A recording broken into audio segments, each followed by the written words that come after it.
the Baseball Hall of Fame and Museum in Cooperstown, New York, is officially on the clock. And the committee that will consider Pete Rose and Shoeless Joe Jackson, just named two, for enshrinement, will not vote on the list of players that needs to be compiled in the meantime until December of 2027.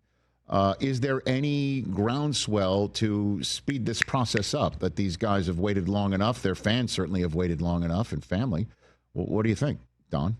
Well, that's certainly what Jeff Lenkoff, the Rose family lawyer, is pushing for. When I spoke to him yesterday, he said he's going to petition the Hall immediately for them to vote sooner, preferably during this upcoming offseason. Now, whether they choose to do that or not, I believe that's up to the historical committee first, that first has to forward the nominees to the baseball era committee that will ultimately decide. That's the 16-member committee. 12 people have to vote, so 75% of that committee has to approve it.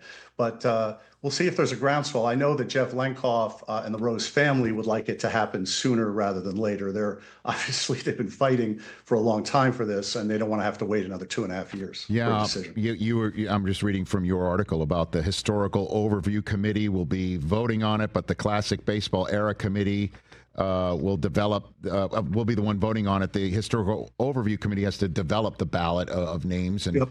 I mean, come on. I mean, there should be, now that this is removed, I mean, there shouldn't be any question here. So the question I have, Don, is you mentioned plaque, okay? And I know Costas has been the forefront of this in many venues over the last several years. Let Pete in, put on the plaque that he was suspended, put on the list for gambling, and what he did. Just put on the plaque as part of his story what he did and what baseball did with him for it. Does that still maybe even hold water with this ban being lifted? And who's to decide what's on the plaque, Don?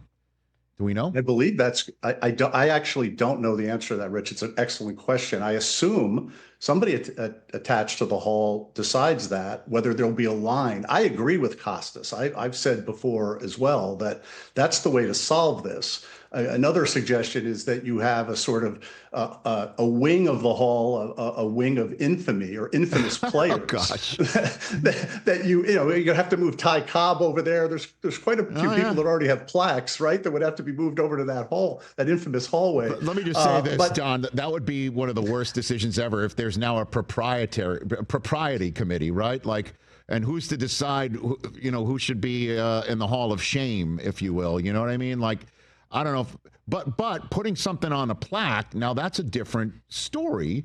And I think that's part of the story to tell, because this entire time, Rose was ineligible from, as he would always point out, he couldn't talk to young hitters at a stadium. He was banned from baseball activities.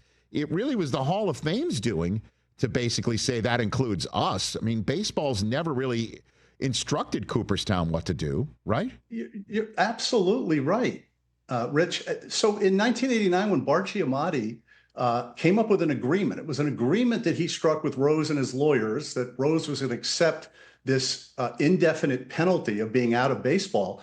The expectation that Rose had, and he said this repeatedly during his life, is he thought it was going to be 1 or 2 years and then Giamatti was going to let him back in. Now, Giamatti insisted that Rose was going to have to reconfigure his life. That's that key language that Manfred looked at in 2015. And you could argue that Rose did not reconfigure his life because he denied betting on baseball for 15 years. It wasn't until 2004 when he wrote that book that he finally admitted something that was so obvious if you read the Dowd report.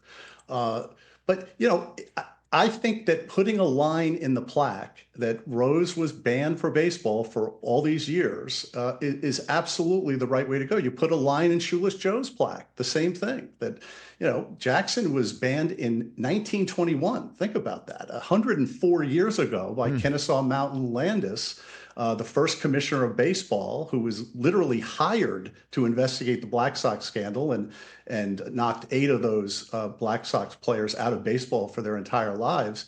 You put a line in his plaque, and that's certainly the way to do it. You said it so well earlier, Rich, it's not just the Hall of Fame. It's a Hall of Fame and museum. And when you go there in Cooperstown, Rose is everywhere. There's posters. There's bat from his 44-game hitting streak. Rose is there. He's present, except in the hall with the plaques.